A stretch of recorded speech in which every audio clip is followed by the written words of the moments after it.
ఇప్పుడు ఏం లేదు, పెట్టుబడి పెట్టి వికాసాలు కలిగించి ఆంధ్రప్రదేశ్ సేఫ్ ప్లేస్ కాదని అనిపించేటట్లు చేయాలని వాళ్ళ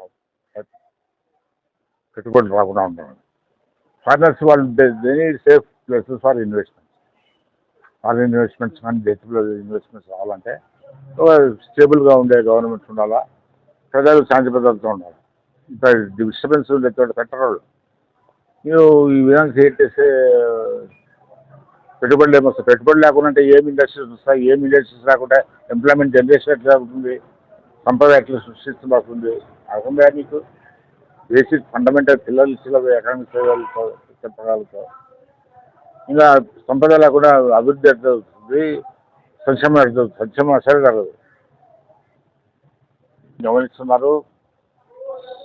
మీకు మెజార్టీ మీకు ప్రభుత్వానికి ఇచ్చారు, 11 సీట్లు వచ్చి ఈసారి అవి కూడా ఇట్లా చేస్తాయి. రిప్రజెంటేషన్ లేకుండా పోతుంది పార్టీ. నాకు చాలా నాశనం అనిపిస్తుంది. నా ఒకంటే ఆంధ్రప్రదేశ్ ప్రధానికము కొడుతున్నారు. ఇటువంటి అపోజిషన్ మాకు వీ నీడ్ అపోజిషన్. నీకు మెజార్టీ రావాలా, నువ్వు స్ట్రాంగ్గా ఉండాలా, ప్రజల సమస్య అక్కడ వెళ్ళమే కాదు. మీరు పరిష్కారం ఇవ్వండి, మేము కూడా సంతోషిస్తాం. అది కానీ ఈ పద్ధతిలో చేసేది. మీరు రండి, మీరు ఇటువంటి సమస్యలు మీరు తెచ్చి సత్యం ప్రధాని జవాబు చెప్పేదానికి ప్రభుత్వం సిద్ధంగా ఉంది. మీరు టోటల్గా అసెంబ్లీ కాకుండా అంతా ఇండైరెక్ట్ మెథడ్స్లో ఈ విధంగా ఆరాచకాలు చేయడం మంచిది అన్ని. రాష్ట్రం చాలా అభివృద్ధి చెందుతుంది. మీరు చూసావా 7 to 8% గ్రోత్ రేట్ వచ్చిందంటే ఎంత ఈ టైంలో నాకు ఆశ్చర్యంగా ఉంది. నాకు ఈ గ్రోత్ రేట్ ఎట్టిస్తాను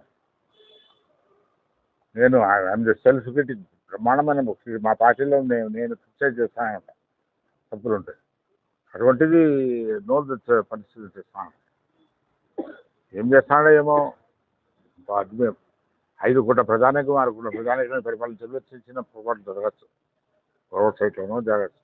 అయినా మీరు దాన్ని పెద్ద ఇదిగా చూపించి ఆయన వల్గర్గా మాట్లాడి ఆయన కించపరిచి ఆయన తగ్గించే పరిస్థితి మీకేమొస్తుంది? మీరు రాష్ట్రానికి అన్యాయం చేస్తున్నారు, రాష్ట్రాన్ని నాశనం చేస్తున్నారు.